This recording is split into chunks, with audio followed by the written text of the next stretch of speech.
इसे कहते हैं युगल मंत्र। क्या कहते हैं? ये जुगल मंत्र है, दोनों उनको संग में गा रहे हैं।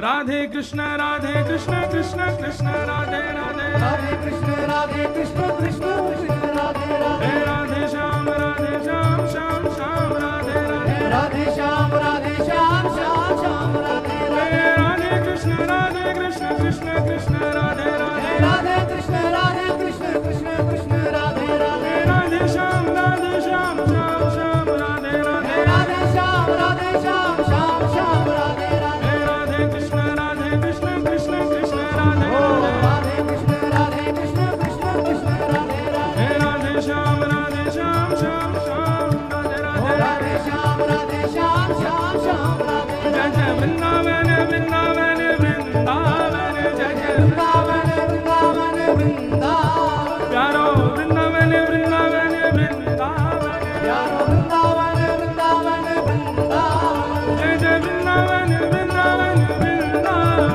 जय जय वृंदावन वृंदावन वृंदावन, प्यारो वृंदावन वृंदावन वृंदावन, प्यारो वृंदावन वृंदावन वृंदावन, ओ जय जय वृंदावन वृंदावन वृंदावन, जय जय वृंदावन वृंदावन वृंदावन, ओ जय जय वृंदावन वृंदावन वृंदावन, जय जय वृंदावन वृंदावन वृंदावन, ओ प्यारो वृंदावन वृंदावन वृंदावन, प्यारो वृंदावन वृंदावन वृंदावन, ओ प्यारो वृंदावन वृंदावन वृंदावन, प्यारो वृंदावन वृंदावन वृंदावन, ओ जय जय वृंदावन वृंदावन वृंदावन, जय जय वृंदावन वृंदावन वृंदावन, ओ जय जय वृंदावन वृंदावन वृंदावन, जय जय वृंदावन वृंदावन वृंदावन, ओ प्यारो वृंदावन वृंदावन वृंदावन, प्यारो वृंदावन वृंदावन वृंदावन, ओ मेरो वृंदावन वृंदावन वृंदावन, जय जय वृंदावन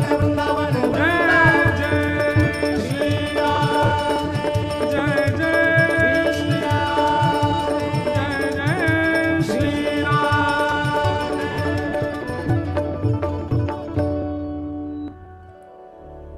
जय राधे जय कृष्ण, जय वृंदावन, रसिक मुकुट मणि, जय गोपीजन, जय राधे जय कृष्ण, जय वृंदावन, रसिक मुकुट मणि, जय गोपीजन। ऊंचे स्वर में गाओ। मेरो एक प्राण धन, एक ही जीवन,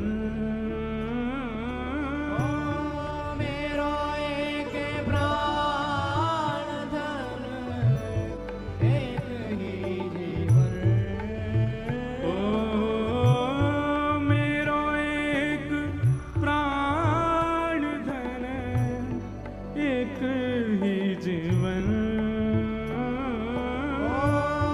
मेरो एक प्राण धन, एक ही जीवन, ओ नंद नंदन मोहन, राधिका रमन, नंद नंदन मोहन, राधिका रमण, हे राधे राधे रटे श्याम, राधा रटे श्याम श्याम, राधे राधे रटे श्याम,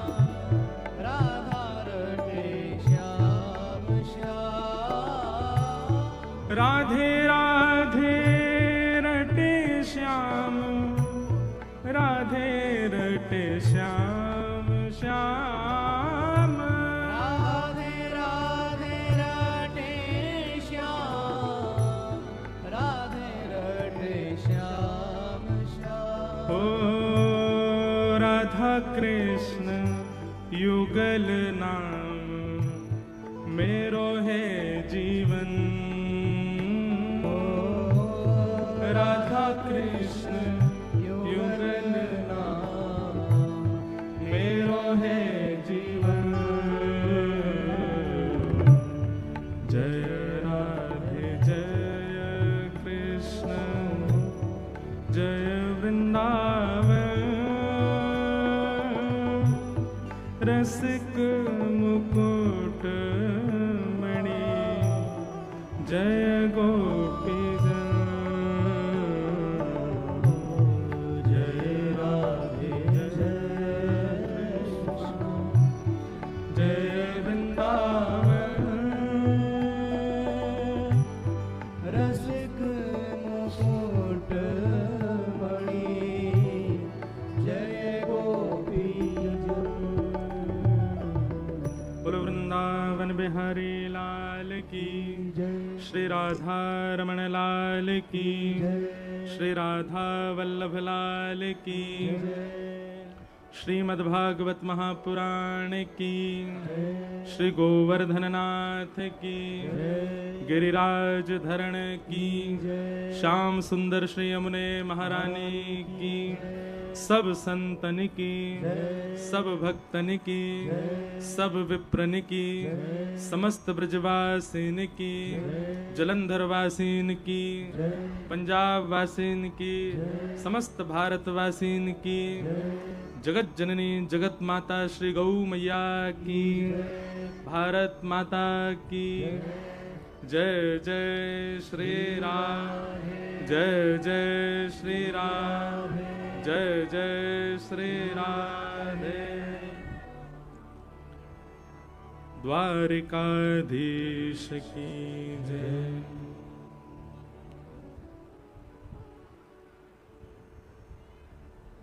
परम मंगल में परात प्रखलेश्वर अकारण करुणा वरुणालय भक्तवांछा कल्पतरु तलिद्वित्व निंदित पीताम्बरधारी श्री बालकृष्ण लाल की वांगमयी शब्दमयी वाणीमयी प्रतिमूर्ति हम आप सबके मध्य में विराजमान श्रीमद् भागवत महापुराण को बारंबार प्रणाम। मंच पर विराजमान समस्त संत वृंद, श्रीमद् भागवत जी के पाठक के रूप में विराजमान समस्त विप्रवृंद, संगीत सेवा में समस्त गंधर्वजन और आप सभी श्रोता भाई बंधु मातृशक्ति बालक मित्र सखा पंजाब निवासी जलंधर निवासी आसपास के क्षेत्रों से आए हुए समस्त श्रोता भाई बंधुओं को बहुत बहुत जय श्री कृष्ण जय सिया राम जय श्रीमन नारायण जय जय श्री राधे। आगे वारे इन कोई जोर निकले, पीछे वारे तो ऐसे ही रह जाएं। एक बार जोर से पीछे वारे वो बोलो जय श्री कृष्ण जय जय सिया राम जय जय श्री राधे। आज पंडाल की शोभा तो पहले दिन से ही अद्भुत है, परंतु आज पंडाल में बैठे हुए समस्त श्रोताओं के भी शोभा बता रही है कि आज कहा है वे वारो है, नंद के आनंद है वे वारो है। आज नंद घर लाला हुए गो। आप सब लोगों के बाह्य आवरण से ही पता चल रहा है, पीरो पीरो पहन के बैठे सबरे। ऐसा लग रहा हो महाराज अभी नेक देर पहले ही दधी कांदो भयो होगो, सब पीरे पीरे है गए। पर हमारी एक दिक्कत है कि हमको कथा पीरे पहन के हो ही ना है। हम पूरी दुनिया तक हमें पीरो पहन के आओ, तो हम पीरो पटका डारी आएंगे पीरी धोती पहनिया में, पर पीरो कपड़ा पहनने से हमसे कथा ही ना हो। व्यास मंच पे पता ना ऐसा स्वरूप बन गयो है कि सफेद पहन के कथा निकले, लेकिन भैया तन तो पीरो सब बना लें, वास्तव में तो मन पीरो होना चाहिए। मन श्याम सुंदर को होना चाहिए, मन में बुद्धि में वो भाव होना चाहिए। अब बाह्य रूप से तो कितने पीरे बैठे हैं यहाँ पे, लेकिन मानसिक रूप से जो वास्तव में पीरे मतलब ठाकुर जी को जो प्रिय प्रिय वर्ण है ना, ठाकुर जी को जो प्रिय है वो है पीतांबरी। पीत वर्ण ठाकुर जी को अति प्रिय है। अच्छा क्यों प्रिय है, उसके पीछे भी कारण है।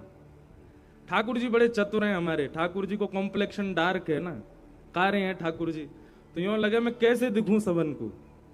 इसलिए भीष्म पितामह ने भीष्म स्तुति में कहा है इस बात को, ये कोई हम अपनी मनगढ़ंत बात नहीं कह रहे, भीष्म पितामह कहते हैं त्रिभुवन कमनम तमाल वर्णम रविकर गौरवराम्बरम दधाने वपुरल ककुलावृताननाब्जम विजय सखेरतिरस्तु मेन वद्या। भीष्म पितामह कहते हैं, बोले भगवान आप बड़े सुंदर हो और उससे भी ज्यादा बढ़िया आपका ड्रेसिंग सेंस है। भीष्म पितामह कह रहे हैं, बोले क्यों? बोले आपका वर्ण कैसा है? बोले त्रिभुवन कमनम तमाल वर्णम, आप तमाल वर्ण के हो, आप कारे कारे हो, लेकिन उस पर भी आप ये पोशाक कैसी पहन के आते हो? बोले रवि कर गौरवराम वरम दधाने, रवि यानी कि सूर्य को भी एक प्रकार से लज्जा हो जाए ऐसी पीरी पीरी पीतांबरी पहन करके ठाकुर जी नंद भवन से आते हैं। वेणु गीत में गोपियां कहती हैं कि नंद भवन से जब ठाकुर जी बाहर आते हैं तो सूर्य भी अपने आप को बादलों की ओट में छुपा लेता है। क्यों? इतने सुंदर ठाकुर जी पीतांबरी पहन करके, एक सूर्य पृथ्वी पर घूम रहा है तो मेरी क्या आवश्यकता है? आज निश्चित ही इतनी सारी पीतांबरी यहां पहन करके सब लोग आए हैं, तो इतने सारे श्री कृष्ण ही आए हैं अपना नंदोत्सव मनाने। एक बात हमेशा याद रखिएगा, कभी भी हमारे गुरुदेव ने आज्ञा की थी, कभी भी सोफा पे, बेड पर, तकिया पर कभी पीले वर्ण का कभी चद्दर बिछा के सोना नहीं चाहिए। क्यों? पीत वर्ण जो है ये ठाकुर जी का स्वरूप है। अरे महाभारत में वर्णन आता है कि श्री युधिष्ठिर जी महाराज का नियम था, वो जहां भी पीत वर्ण दिखते थे दंडवत प्रणाम करते थे। कोई भी हो, पीला कोई दिख जाए उसको तुरंत प्रणाम करते थे। क्यों? बोले साक्षात कन्हैया है हमारो। एक बार कौरवों ने, बाल्यकाल की बात है, कौरवों ने गधा को पीले कपड़ा पहना करके, पीले वस्त्र में ढक करके और युधिष्ठिर के मार्ग में छोड़ दिया। भैया बोलो मत, सब लोगों से बोल दो, यहां बोले नहीं कोई भी। तो कौरवों ने पीले वस्त्र में ढक करके गधा को छोड़ दिया।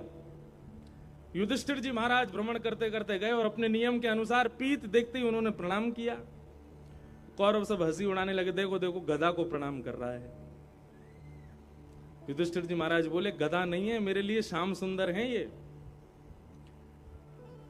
कौरव बोले हमने ही तो गधा को पीले कपड़ा पहना के खड़ा किया है, तुम कैसे कह सकते हो कि श्याम सुंदर है? बोले मेरा विश्वास कहता है कि श्याम सुंदर है, और नहीं तो तुम देख लो। जैसे गधा के ऊपर से पीत वस्त्र हटाया तो गधा की आकृति दिख रही थी बाहर से, लेकिन जैसे पीत वस्त्र हटाया तो गधा तो अंतर्ध्यान होगा। एक जैसे घुटमुन बालक खड़ा होता है ना, घुटमुन चलता है, ऐसे ठाकुर जी वहां पर खड़े हुए हैं। ठाकुर जी प्रकट हो गए। कहने की बात है, पर पीत में, पीतांबरी में ठाकुर जी का वास है।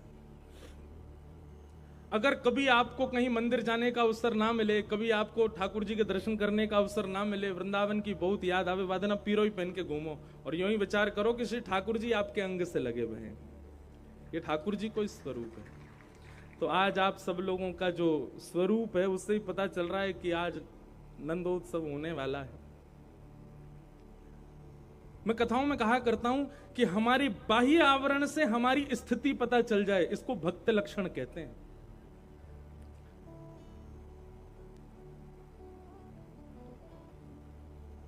एक ऑरा बनाता है व्यक्ति, एक वातावरण बनाता हुआ चलता है व्यक्ति। भक्त का वातावरण कैसा होना चाहिए?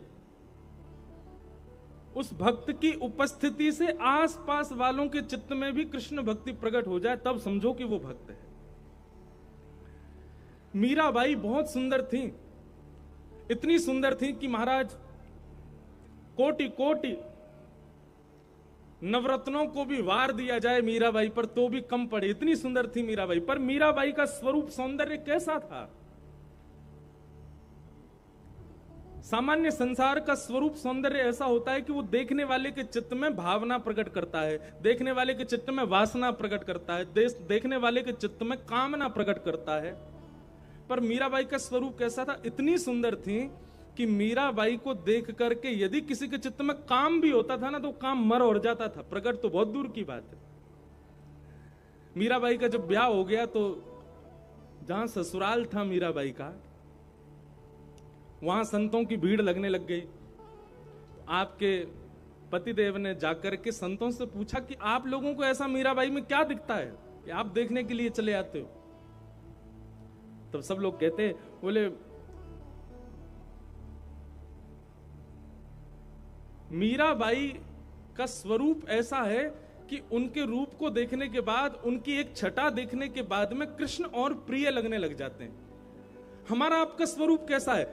हमारी आपकी सुंदरता देख के सामने वाला हमसे रीझेगा, पर हमारी आपकी सुंदरता देख के ठाकुर जी से रीझ जाए, ऐसा स्वरूप किसका होता है? ये भक्त का ही हो सकता है। हमारे वृंदावन के परम पूजनीय श्री मलुक पीठ वाले महाराज जी का दर्शन करो, उनको देख के राम जी प्रिय लगेंगे। हमारे बरसाने वाले पूज्य श्री विनोद बिहारी दास बाबा का दर्शन करो, उनको देख के किशोरी जी प्रिय लगती हैं और प्यारी लगती हैं।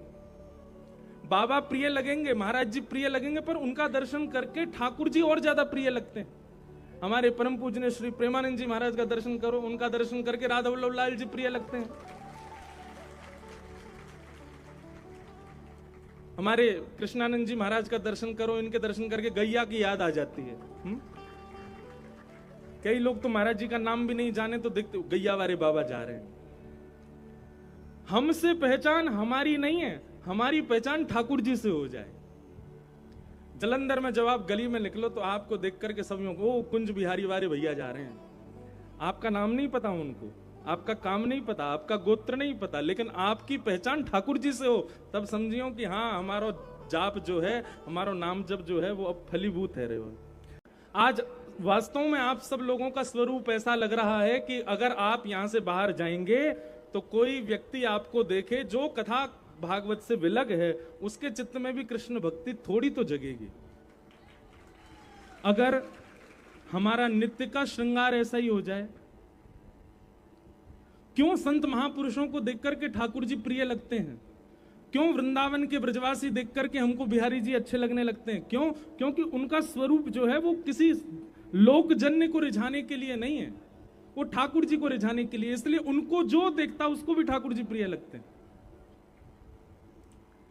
इसलिए भैया हफ्ता में, रोज तो नहीं, पर एक दिन तो ऐसा अपना स्वरूप बनाओ जिससे आप देखने से ही लगो कि आप वृंदावन से प्रेम करते हो। मान लीजिए कि आपने धर्म परिवर्तन कर लिया और उसके बाद में, मृत्यु के बाद में गति तो मिलती है, तो गति मिलने पर भी संकोच होगा सोचने वाले को। क्यों? बोले इसको कहां भेजें? क्यों? जन्म से तो ये कहीं और का है और अभी कर्म से कहीं और का बन गया है। वहां पर भी असमंजसी बनी रहेगी और असमंजस के कारण कोई गति नहीं मिल पाएगी। अरे कहां तक कहें, देवता भी ये सोचेंगे ये इंसानों में वहां पृथ्वी पर जाकर के भी एक का नहीं रह पाया, तो यहां आकर के एक का कैसे रहेगा? हम ज्यादा इन सब विषयों पर बोलना हमारा अभ्यास भी नहीं है, लेकिन आज कई संतों ने भी हमको यहाँ का दुख बताया, और जलंधर और अमृतसर तो उसके लिए मुख्य केंद्र बिंदु बताए। हमने कहा महाराज जी हमारी वाणी से अगर इसका लाभ आज के युवाओं में और आप सब लोगों में अगर हो सके तो भैया हम कहेंगे, कम से कम आप लोग प्रयास करो। देखो आप प्रयास केवल इतना कर सकते हो, अब जो चले गए वो तो नहीं आने वाले, आ जाएं तो भगवान की कृपा, लेकिन जो हैं उनको तो बचा के रखो। जो आने वाले हैं, जो आने वाली जनरेशन है, क्यों जा रहे हैं दूसरे के यहां? क्योंकि अपने यहां का ज्ञान ही नहीं है। अपने यहां का जब पता नहीं होता है तभी तो दूसरे की बातें अच्छी लगती हैं। अपने घर में खजाना है, उसका पता नहीं है, लेकिन दूसरे की हीरा, दूसरे की मणि दिख गई है, दूसरे के खजाने दिख गए तो दूसरे के प्रति आकर्षित हो ही जाता है। पहचानिए, बहुत सुंदर है हमारा हिंदू वैदिक सनातन धर्म। इसे छोड़ हम कहां जाएं? हमारा सौभाग्य कि हम ऐसे कुल में, ऐसी मर्यादा में, ऐसी परंपरा में हमारा जन्म हुआ है। इसलिए भैया पंजाब के लोगों, आपसे हमारी प्रार्थना है, भारत में पंजाब की जो छवि आज से 20 वर्ष पहले थी वो छवि दोबारा बननी चाहिए। आप लोगों के सामने हम कह तो रहे हमको कष्ट हो रहा है, पर अब छवि उतनी सुंदर नहीं रह गई है। अब धीरे धीरे लोग बाग पंजाब का नाम सुनते हैं, पंजाब की बातें सुनते हैं तो उनके मन में 2-4 बातें आ जाती हैं। क्या? खान पान गलत हो गया है। वहां के लोग अब अपने देश में रहते नहीं, सब लोग विदेश चले जाते हैं। और तीसरी बात, अब ये तीसरी आ गई, क्या बोले, अब तो अपने धर्म को भी त्याग रहे हैं, दूसरे धर्म में परिवर्तित हो रहे हैं। ऐसी बातें क्यों सुने हम? हमारे आचार्य यहां प्रकट हुए हैं, श्री गुरु नानक देव जी को सब सम्मान करते हैं। हमारे हिंदू वैदिक सनातन धर्म के लोग भी गुरु नानक देव जी का नाम लेते हैं तो महाराज अपना सर झुका करके वंदन करते हैं। मैं भी पंजाब में कथा करने के लिए आता हूं तो जितने हमारी देवियां हैं सबके दर्शन करता हूं, परंतु एक गुरुद्वारे में भी प्रणाम करके जाता हूं, क्योंकि उन्होंने वास्तविकता को प्रमाणित किया। गुरु कौन है? गुरु शब्द है। मैं कल कह रहा था ना कथा में, गुरु को कोई रूप मत मानो, गुरु कोई अंग नहीं है, गुरु शब्द है। इसको प्रमाणित किया हमारे सिख भाइयों ने। हम तो सबको प्रणाम करते हैं, सबको वंदन करते हैं। इसलिए भैया ये एक पहल जैसी है कि मंगलवार को आप सब लोग इकट्ठे होइएगा और वहां पाठ करेंगे हम लोग हनुमान चालीसा का। हर मंगलवार आप लोगों को इकट्ठा होकर के करना है, कम से कम इसी से ही सही हमारी आगामी पीढ़ी और जो बचे हुए हिंदू हैं उन लोगों में तो ये भावना जगे कि हमारा हिंदू वैदिक सनातन धर्म कितना शुद्ध है, कितना पवित्र है। हनुमान चालीसा कितने लोगों को याद है? हाथ ऊपर करो। देखो सबको याद है, सबको याद है हनुमान चालीसा। चलो मंगलवार को एक टेस्ट ले लें हम। नहीं, हनुमान चालीसा नहीं सुनेंगे। श्री गुरु चरण सरोज रज निजमन मुकुर सुधार वरणो रघुवर विमल यश जोदायक फलचार बुद्धिहीन तनुजान के सुमिरो पवन कुमार बल बुद्धि विद्या देव मोह हरों कलेश विकार। इसका अर्थ बताना है आपको, बताओगे? आए को हंस गए, इतने दिनों से पाठ करते आ रहे हो तो इसका अर्थ क्यों नहीं? आपके अंदर जिज्ञासा ही नहीं उठ रही है अपने धर्म को पहचानने की। हम रट्टू तोता की तरह रट ले रहे हैं बस बातों को। सत्य बता रहे हैं। आप केवल हनुमान चालीसा की व्याख्या, उसका अर्थ, उसका भाव हिंदी अनुवाद मत पढ़िएगा। हिंदी अनुवाद में तो यथार्थ लिखा होगा, जो है वो वैसा। किसी गुरु मुख से सुनिएगा, आपको इतना प्रेम हो जाएगा हनुमान जी महाराज से। ऐसे ऐसे अर्थ, ऐसे ऐसे भाव हैं वहां पर। श्री गुरु चरण सरोज रज निज मन मुकुर सुधार वर्णौ रघुवर विमल यश जोदायक फलचार बुद्धिहीन तनु जान के सुमिरौ पवन कुमार बल बुद्धि विद्या देहु मोहे हरम कलेश विकार। गोस्वामी जी क्या लिख रहे हैं? श्री गुरु चरण सरोज रज निजमन मुकुर सुधार। मैंने गुरुजनों की चरण रज से अपनी मन बुद्धि को थोड़ा सुधारने का प्रयास किया है, और उससे मैं क्या कर रहा हूं? गुरु चरण रज की कृपा से ही वर्णो रघुवर विमल यश। ये मेरा यश नहीं है, ये मैं नहीं लिख रहा हूं। रघुनाथ जी का यश मैंने गुरु कृपा से लिखा है। कौन कह रहे हैं? गोस्वामी तुलसीदास जी लिख रहे हैं। वर्णो रघुवर विमल यश। कैसा यश लिखा मैंने रघुनाथ जी का? जो दायक फल चार, 4 प्रकार के फल देने वाला राम जी का यश लिखा। कौन कौन से फल है बताओ? धर्म, अर्थ, काम और मोक्ष। इनको क्या कहते हैं? चतुर्विध पुरुषार्थ। क्या कहते हैं? चतुर्विध पुरुषार्थ। राम जी का यश सुनने से चारों प्राप्त होते हैं। बुद्धिहीन तनु जान के सुमिरो पवन कुमार। हे हनुमान जी महाराज, हम तो आपके एक नादान बालक जैसे हैं। हमारी इतनी सामर्थ्य नहीं कि हम बहुत ज्ञानी हो, हम बहुत योग्य हो। हम तो नादान बालक हैं, हम तो छोटे बालक हैं। दो बालक होते हैं माँ के, एक बड़ा एक छोटा। माँ जब बाजार जाती है तो बताओ बड़े को लेके जाती है कि छोटे को? छोटे को क्यों ले जाती है? क्योंकि छोटा नादान है। बड़े को छोड़ जाती है कि तू घर संभाल लेगा। तो हम कौन से बालक हैं? हम छोटे बालक हैं। बुद्धिहीन तनु जान के सुमिरो पवन कुमार। हे हनुमान जी महाराज, मुझे क्या प्रदान करो? बल बुद्धि विद्या देहु मोहे हरहु कलेश विकार। मेरे बुद्धि में जितनी भी जड़ता है सबका हरण कर लो हे हनुमान जी महाराज। मुझे बल दो, मुझे बुद्धि दो, मुझे विवेक प्रदान करो, सही गलत की पहचान मुझे मिले। आप अर्थ सहित हनुमान चालीसा पढ़ेंगे ना, हर दिन आपका मंगल होगा। लेकिन हम लोग पढ़ते कैसे? जन्मान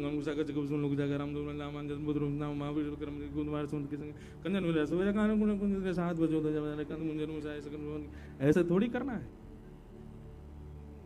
एक तोता था, उसका एक पंख कट गया था, तो उसको एक संत अपने यहां ले गए। संत ने मन में विचार किया कि मैं इस तोते को ऐसा ज्ञान तो दे दूं कि ये जीवन में कभी किसी का शिकार ना बने। तो संत ने उसको एक मंत्र याद करा दिया। तोता से बोलते, भेलिया आएगा, जाल बिछाएगा, दाना डालेगा, फंसना मत, फंसना मत, फंसना मत। और तोता तो तुरंत रट लेता है। संत जब भी उसकी ओर देखते बोलते, बोलो तोता, तो बोलता भेलिया आएगा, जाल बिछाएगा, दाना डालेगा, फंसना मत, फंसना मत, फंसना मत। संत बोलते अब इसको तुम याद कर लो अच्छे से। तोता ने याद कर लिया। आते जाते हर समय बस यही बोलता, भेलिया आएगा, जाल बिछाएगा, दाना डालेगा, फंसना मत, फंसना मत, फंसना मत। संत बोले अब इसको कोई शिकार नहीं कर सकता, अब ये ज्ञानी हो गया। महापुरुष अपना कमंडल उठाए यात्रा पर निकल गए। तोता को छोड़ गए एक डाल पर। और तोता तो यही बोलता है, भेलिया आएगा, जाल बिछाएगा, दाना डालेगा, फंसना मत। इतने में ही एक शिकारी आया, उसने देख लिया तोता। तोता को देखते ही महाराज जैसे ही उसने जाल बिछाया तो तोता ऊपर से बोला, भेलिया आएगा, जाल बिछाएगा, दाना डालेगा, फंसना मत, फंसना मत, फंसना मत। भेलिया को लगा ओहो ज्ञानी तोता है, ये तो सब जानता है। एक बार को भेलिया उसे छोड़ के चला गया। बोले ये तो जानकार है भैया। अगले दिन भेलिया फिर आया, उसने आकर के फिर से जाल बिछाया तो फिर से वो चिल्लाया, भेलिया आएगा, दाना डालेगा, जाल बिछाएगा, फंसना मत, फंसना मत, फंसना मत। भेलिया बोला ये तो ज्ञानी है, लेकिन डाल पर और भी पक्षी बैठे हैं, इनको तो नहीं पता होगा, इन लोगों को पकड़ ले जाऊं। अब की बार जैसे ही उसने दाना डाला, दाना डालती सबसे पहले वही उड़ा जो गा रहा था, भेलिया आएगा, जाल बिछाएगा, दाना डालेगा, फंसना मत, फंसना मत, फंसना मत। भेलिया ने कहा ओहो रट्टू तोता है, केवल याद कर लिया है, इसको पता नहीं है इसका मतलब। ये जो बोल रहा है वो अपने कहने वाले शब्दों के अर्थ नहीं जानता है, केवल बोलना जानता है। और जैसे ही वो आकर के जाल पर बैठ करके दाना चुगने लगा, भेलिया ने जाल पकड़ा, उसको कमर पर टांगा, तब भी वो कमर पर टंगा टंगा भी बोल रहा है, भेलिया आएगा, जाल बिछाएगा, दाना डालेगा, फंसना मत, फंसना मत, फंसना मत। भेलिया ने घर ले जाकर के महाराज उसकी सब्जी बनाने के लिए जैसे चक्कू उठाया तब भी बोला, भेलिया आएगा, जाल बिछाएगा, दाना डालेगा, फंसना मत, फंसना मत, फंसना मत। यही स्थिति हो गई है हमारी और आपकी। हमको याद तो हो गया है हनुमान चालीसा, लेकिन हमारे जीवन में कर्म रूपी भेलिया जब आता है और हमारे साथ में खूब उपद्रव करता है, तब हम गाते तो भूत पिशाच निकट नहीं आवे, महावीर जब नाम सुनावे, ना सरो घर से पीरा, जपत निरंतर हनुमत वीरा, जंगर दे हनुमान चुरावे मनकम।